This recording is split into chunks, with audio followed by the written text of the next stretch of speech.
Bardeen AI not scraping data. Yeah, that's super frustrating, like especially when your automation just returns nothing.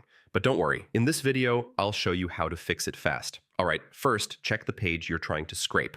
I mean, if the layout has changed, Bardeen might not recognize the data anymore. Next, try recreating the scraper. Yeah, this helps Bardeen adapt to the updated page structure.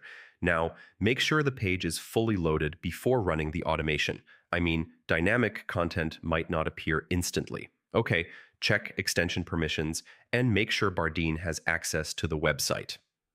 Restricted access can block scraping. If you're using other extensions, try disabling them. Yeah, some can interfere with scraping scripts. Next, update the Bardeen extension. I mean, older versions may not work properly with newer websites. Also, make sure you're logged into the site if required. Some data is only visible after login. Now, test the scraper on another page or browser. Yeah, this helps identify if the issue is specific to one page. Finally, restart your browser. I mean, this refreshes everything and clears temporary bugs. So yeah, that's how you fix Bardeen AI not scraping data. One of these steps should get your automation working again. If this helped, drop a like and I'll see you in the next one.